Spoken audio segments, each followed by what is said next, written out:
recorded. Tadi Oh. saya tengok recorded. Okay, tak apa. Okay, so kita recordkan balik. So, jadi daripada sini, this data sebenarnya kita boleh gunakan dengan menggunakan time series.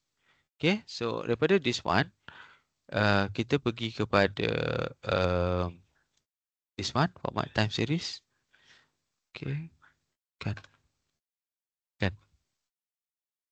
This data yang pink tadi tu, kita pergi pada add trend. Okay, add trend. And then we look into the polymer punya conditions. Oh, dia tak boleh. Dia tak fit in linear. Dia pergi pada linear ataupun logarithmic. So, selalunya kalau kita ambil yang time series ni, dia macam ni lah. Sebab apabila ada berlaku deviation, dia akan menyebabkan that time series tu dia tak function dengan cantik. Yeah. So, let's say that kita tukar kepada tahun. Mungkin data tu tak cukup untuk Malaysia punya data. Okay, kita ambil Malaysia punya data. Oh, Malaysia punya data pun tak cantik. Sebab tahun 2020 ni, dia punya time series dia sampai situ je. Okay, dia time series dia sampai that one. So, kalau kita nak ambil, kita stopkan 2020, kita sampai 2019. That time series will be okay. Tapi dia tak reliable sangat. That one. So, kita ambil yang that one. So, kita letakkan trend line. So, kita letak polymer. Polynomial. Dan kuasa 2, kuasa 3. Okay. And then we do this projection forward. Kita forward 10. Nanti dia akan project lah ke depan tu. Okay. So, kalau tadi tu polynomial dia menurun.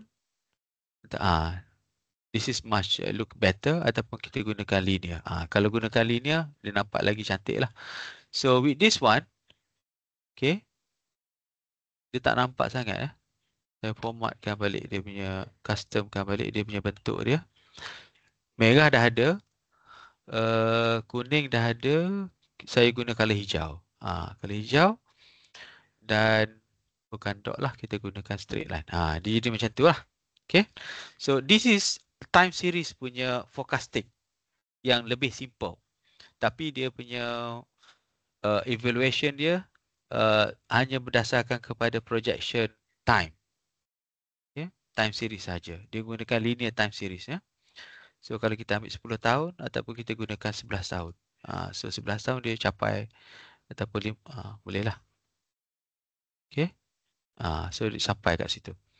So, with that, kalau kita gunakan tukar balik untuk Terengganu for example. Nampak? So, untuk Malaysia tadi dia cantik untuk that time series. So, even kalau kita gunakan data untuk Terengganu, okay. So, GDP Terengganu sendiri, passengers Terengganu berubah. So, the correlation is not that much as compared with the GDP punya correlation. Sebab kalau kita tengok kat sini 0.889. So, ini saya nak kena cerita dalam kelas matematik sikit lah. Dia berkaitan dengan Y equal to MX plus C dan juga ini perubahan di antara actual data. How that the arc square being calculated. Arc square ni menunjukkan the reliability of the forecasting model yang kita buat. So the higher the number approaching kepada 1.0, which mean that it fit dengan baik. So, sebagai contoh kita tengok lagi Langkawi, Airport Langkawi. Airport Langkawi dia follow dengan Malaysian GDP dengan sangat-sangat cantik. Okay. So, Sabah. Sabah follow dengan GDP, sangat cantik. So, forecasting model yang kita ada pun agak cantik. Tapi dia di bawah daripada time series. Time series duduk bawah. And then, Sarawak. Okay, so this is a Sarawak punya condition. Okay, poly series, projection time series. Pergi ke depan tadi tu yang hijau ni. And then tukar lagi. Selangor tak adalah. Selangor kita gunakan untuk airport Subang je lah. Airport Subang. Okay. So this also kita boleh compare. Adakah airport Subang sehingga tahun 2030 dia boleh cater tak dengan the demand, projection demand. 5 juta. Kalau gunakan time series 4.46 juta. Tapi kalau gunakan this GDP base kepada Selangor punya GDP, dia akan memberikan impact yang tinggi. 5.1 juta. Tapi kalau lower, kita gunakan 4.46. Ya. Alright. So, ini yang predicted. Predicted trend. Saya hanya menggunakan trend saja. So, untuk Selangor, untuk Sarawak, Sarawak pun follow. Okay, so nampak the GDP growth Sarawak ni. So, my expectation, Petros dah masuk. And then they are very aggressive dalam energy. The GDP of Sarawak mungkin akan naik lebih tinggi daripada GDP Malaysia. Jadi, macam mana that di Airport Miri, Airport Kuching akan meet with the demand requirement that will be in the future. So, passengers dekat Sarawak expected to achieve 11 juta. And we have to acknowledge Sarawak adalah international airport. Sabah 15 juta. Dia bukannya kategori business tetapi lebih banyak kepada leisure. Jadi kalau kita tengok kepada data ini, keutamaan kita kepada mana sebenarnya? So yang Kuantan tadi, Kuantan dekat Pahang kan? Pahang. So Pahang. So ini yang berlaku Pahang, masalah dia. Okay. Naik. Lepas tu dia menurun. This is a problem. 2019 dia menurun untuk Pahang punya condition. Jadi macam mana kita nak buat untuk this airport Pahang? Jadi the approach dengan menggunakan GDP bagi Pahang ni agak tidak baik. Jadi kita nak kena ada encouragement kepada passengers untuk createkan demand. Jadi mungkin demand tu sebenarnya lebih menjurus kepada international rather than local. Okay. Ada soalan untuk yang ini? Of course yang saya tunjuk ni lepas proses dah. Kalau nanti kalau you nak buat, dulu saya bagi projek ni kepada saya punya student master lah, student untuk kelas 707 ni. Semasa dia buat projek, kalau ada yang berminat, kita boleh tengok kepada another perspektif lah untuk kita cari data. Ataupun macam you all kerja dengan batik. Kalau you boleh buat analisis untuk batik sendiri, and boleh buat jugalah. Kita boleh guide lah. Saya boleh guide untuk you buat your own analysis. Ya. Yeah? Boleh nak buat tu. Then that going to be beneficial kepada you punya company lah. Kan? So tapi you kena communicate dengan you punya management lah untuk cari that data tu. Ya. Yeah? Okay, so yang projek yang saya offer sekarang ni adalah gas turbine. Tapi kalau you nak buat yang this one, saya boleh modify lah, kita boleh kata. Saya hanya nak ambil seorang je untuk projek ni. Okay. So that's untuk forecasting dan apa yang forecasting model yang boleh dibuat lah. Kita tengok yang Kelantan. Satu lagi Kelantan. Kelantan follow exactly on the GDP. Kelantan follow exactly on the GDP. Dia punya walaupun 0.8. Sorry. Kelantan tidak follow kepada GDP. Kelantan tidak follow kepada GDP sebab type of the traveller yang datang ke Kelantan. Visiting family and friends. Okay, balik kampung banyak. So dia bukan, the driving factor bukan business. Ada number pula 3 juta. Number 3 juta. Okay. Right. So, finally kita tengok kepada capacity. Capacity management and managing the demand. Long run demand management and short run. So, bila kita dah ada dengan that historical data, kita dah buat forecasting. So, macam mana that in term of the long term and short term, supaya kita dapat lihat kepada demand. How that we are going to manage the capacity demand. So airline capacity management is to avoid the spill and low load. So analyzing demand and supply, satu kita kena analyze. So airline use data analysis and forecasting tools to monitor passenger and demand and available capacity. So berapa banyak dia punya available ASK dia? Adakah dia capai ceiling dengan planning, dengan fleet? Dia boleh rotate tak? Dia boleh turn around tak lagi? So this help them to determine the right amount of capacity needed to meet demand and adjust capacity as necessary to avoid spill or low load factor. Adjusting flight schedules. Airlines can adjust flight schedules to meet demand, especially during peak travel period. They can add flight or adjust flight frequency to increase capacity during high demand period and decrease capacity during low demand period. Okay, so baru ni MAB, Malaysia, MAHB, Malaysia Airline Holding Berhad, ada keluarkan satu iklan. Dia nak cari Malaysia Airport. Malaysia Airport, Malaysia Airport. Dia keluarkan satu iklan sebab dia nak cari yang buat benda ni. So kalau you become as yang buat ni lah, buat apa nama position dia tu saya lupa dah. Tengok kepada capacity untuk looking into this forecasting modeling lah. So kalau you boleh developkan mathematical models and show them your capability, that's going to be very good lah kalau you thinking of the changing of the career line. Yeah. Utilizing smaller aircraft, airlines can utilize smaller aircraft to reduce capacity during period of low demand. This can help to avoid low load factor and minimize the risk of the spill. So inilah yang actually apa yang dibuat oleh Firefly, MAS working on the Firefly punya konsep. Offering promotion and incentive, airline may offer promotion and incentive to encourage passengers to travel during period of the low demand. This can help to increase demand and avoid spill while maintaining load factor. Implementing revenue management, airline use revenue management strategies to optimize capacity and increase revenue. So to this involve adjusting fares based on demand, capacity and other factors to maximize revenue while maintaining the load factors.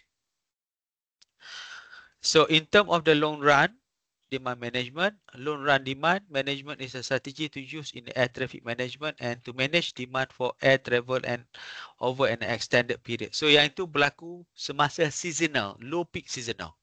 So unlike short-term strategies which focus on managing demand in immediate features, long-run demand management is concerned with managing demand over a period of for months ataupun years. So long-run demand management can be used to manage the air traffic, such as the infrastructure management, promoting alternative mode, encouraging sustainable travel, capacity planning ataupun overall long range demand is critical strategy. Okay, so that one tetap ya itu ya.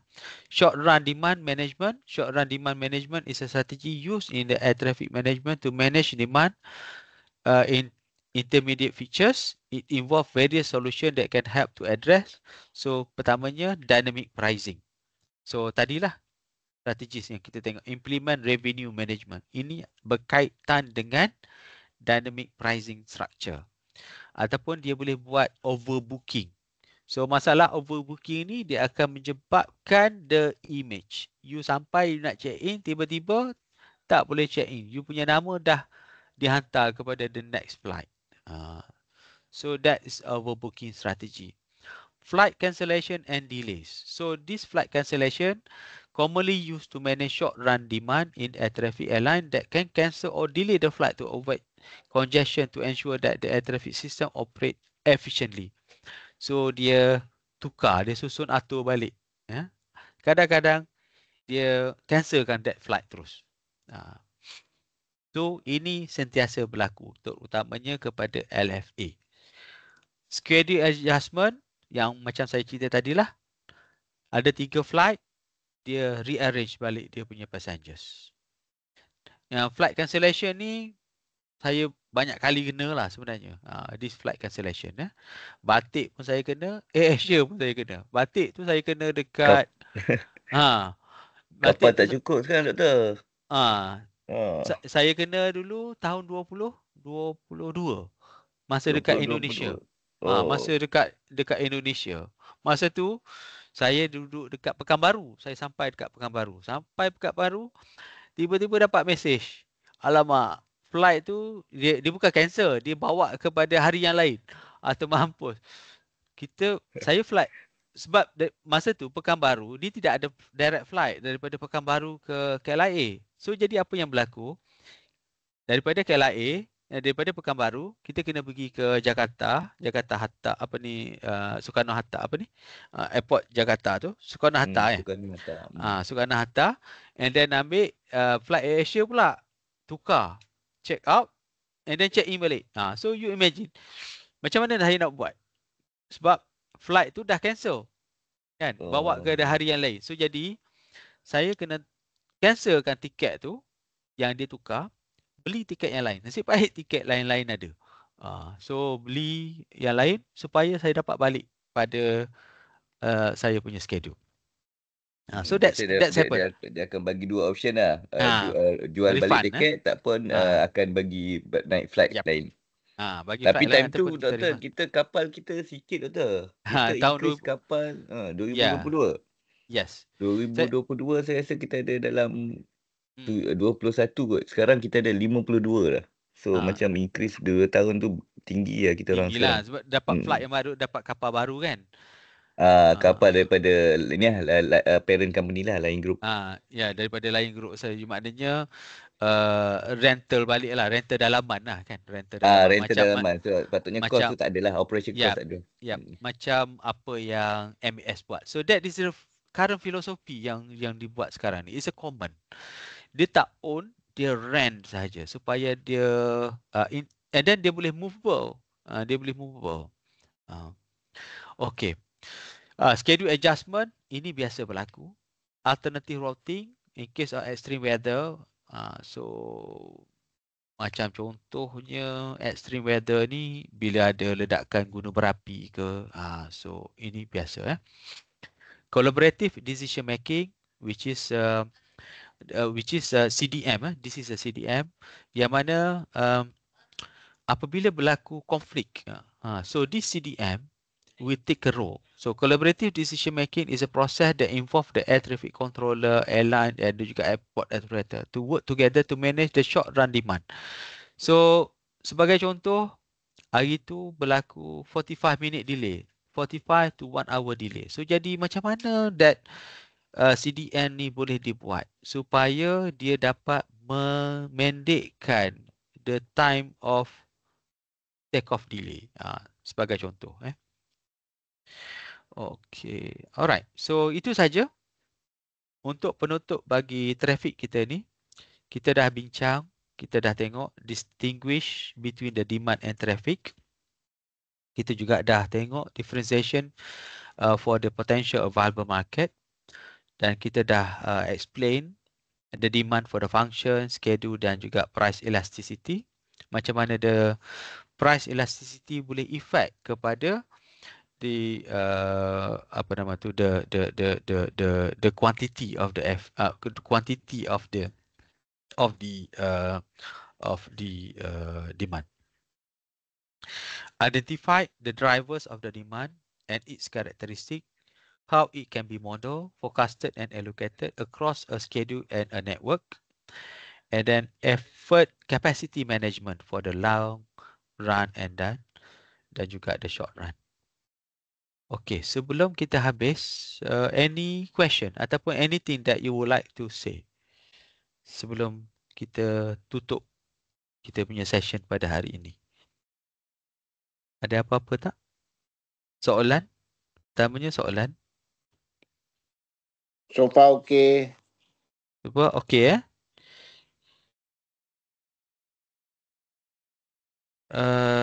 lain-lain? So far so good. Okay, good. Okey, doktor. Okay. Tapi Faizah? kalau saya Ha, minat yang tu lah doktor, yang yang mana? analisis station tu, sebab saya Ha, jaga line maintenance station sekarang. Semua ha. station untuk engineering saya akan jaga. Okey. So sebab itu hari ada satu datuk apa ni, owner tanya saya macam mana Ha. saya nak buat, macam mana which airport you nak kena letak engineering hub kan, nak buat hub. Ah, So saya macam bagus. alamak, macam mana nak buat. Saya cakap saya pun belajar. Lepas tu lah tu yang saya masuk dengan Mr. Abadi, cakap bagus juga lah, nanti boleh buat Ah. tu. Okey, nanti Cik Wan kalau berminat bolehlah nanti. Okey, Okey okey. kita boleh Tapi kita tengok raya dulu kepada doktor, kena raya dulu. ah. Lepas raya kena pergi Jeddah pula. Aduh hai. Okey. Nak- Alright. Tapi Cik Wan belum lagi kan Project One? Apa dia? Cik Wan belum Project One lagi kan? Belum apa? Project One. So nanti tanya dengan Hafiz. Tanya dengan Dr. Hafiz. Nanti 5 akhir bulan, Ha. 5 akhir bulan pagi kita akan mula dengan briefing. 5 akhir bulan pagi tu kita akan mula dengan briefing. Pagi tu Dr. Hafiz akan buat briefing dahulu macam mana the outline untuk bulan ni, untuk di semester. And then Cik Wan, you all yang baru ni yang masuk dengan semester 2, you tengok balik dalam you punya course outline apa ni, you punya apa nama tu, structure. Yang timeline structure tu lah. Structure sama ada Ah. you dah ambil projek 1 ataupun belum. Tu Sebab saya yang tengok yang apa Haiji tanya tu. ni, Ya. yang Dr. Zu cakap untuk yang masuk register semester ni, sebab kita orang yang sem lepas 2 orang je. Okey. 2 orang je. 2 orang je, saya dengan Faizah. Kemudian yang lah, ya semester ke? ni semester ni ramai sikit. Jadi yang Project One dia yang semester lepas combine untuk Semester dengan student semester ni. Kecuali research methodology dengan Project One tu dia tukar. Okey. Jadi Ah. sebenarnya yang student semester yang baru masuk ni yang 6 orang tu pun akan ambil projek 1 lah Dia tak, yang semester baru dia akan ambil research methodology dulu. Dia ambil research methodology dulu. Okey, jadi Yang shifted kita lah. saya dengan Faizah akan ambil Project One. Faham. Okey, so tak ada Nanti kita masalah confirm pun. balik lah minggu depan. Nanti Tapi Dr. Aman, saya macam berminat dengan apa ni, turbine hidrogen tu. Okey. Yang tu pening nanti tu. Itulah itu yang nak pening tu. Tak tahu nak kena tengok dululah. Okey. Boleh. Alright, nanti kita tengok, nanti kita bincang macam mana Alright. Baik.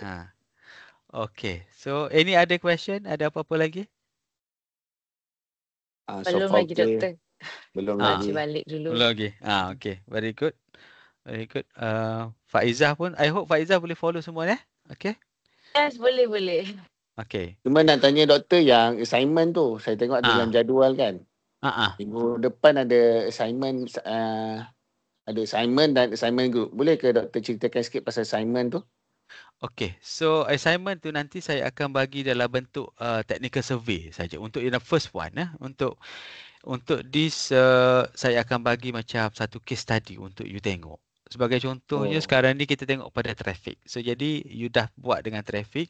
Jadi kita akan tengok macam mana that the traffic condition. Jadi you buat in term of the traffic dahululah, traffic dan juga mungkin dari segi yield. So sebab kita hanya baru start untuk this first dengan second topic. Jadi you punya information hanya that far. So faham. Kita akan tengok jadi, yang doktor akan bagi pada lepas kita dah habis semua topik covered lah. So yang untuk projek tu saya akan bagi apabila banyak yang chapter yang kita dah cover. So you boleh tengok jugalah dengan nota sendiri. Tapi the submission sebenarnya bukanlah submission saya nak you hantar immediate dalam masa 2 minggu, tak. Saya akan extend lagi lah. Sebab semester lepas kita orang kena submit, habis je bulan tu dia punya subjek, ujung bulan seminggu lepas tu memang dah kena submit terus dah. Tak. Saya punya scope ni saya boleh extend lagi 3-4 minggu supaya you ada masa supaya you ada masa. Supaya faham. you boleh buat dengan baik lah, you boleh survey lagi, you boleh study balik, tengok balik dengan projek individual dan juga projek group work yang you buat tu. Okay. Okey, faham. Tak perlu nak hurry up pun, tak perlu nak rush. Cuma Okey. you akan ambil you masa sikit lah. You akan spend you masa you bekerja tu, you kena spend sikit masa untuk baca, untuk buat you punya projek individu dan juga projek group. Okey, Okay. faham. Alright. Alright. Okay ya. So Doktor, lain? project group Yes. tu maksudnya the whole team ni kita satu group. Tak, dua orang satu projek ya, dua orang satu dua projek. lah. Dua orang, pair lah. Pair. So nanti you carilah you punya partner untuk buat projek tu. Okay. Okay, so Okey. kalau tak ada apa-apa, kita boleh berhenti dahulu dengan kita punya ni. Oh, sorry. Saya nak bagi ni lah. Kejap wait a minute. Question of the day. Yes. Question of the day. Saya lupa tadi. Question of the day. Our question of the day. So, end of chapter. Okay. You boleh ni. Question of the day kita adalah session 4 lah. 2052 session 4 ya. So, oops. So our question of the day kita 2052 session 4. Session 4. Session 4. Okey. Okay semua? Okay, done. Okey. Alright, good. Okey, doktor. Okay, so kita Okey, terima boleh kasih Dr. Mas. Selamat Hari Raya. selamat Hari Raya. Maaf zahir batin kalau ada apa-apa Open salah house kat mana, silap. Doktor? Open house. Saya kat saya Kelantan dekat Kelantan, dekat Kota Baru. ke? Mana? Dekat boleh mari rumah lah raya 2. Siapa tu kat gitu? Share Ah, location ya? Saya Sampai dekat Pasir Putih dah ni kahwin ni. okey bagus. Laju. Semalam pun. Esok baru gelik boh. Aish. Gulak-gulak. Saya di Alah Kota pakai Baru lah. ID90. Tak ada jamnya pakai ID90. Oh, tak boleh. Dia tak bagi lah minggu ni tak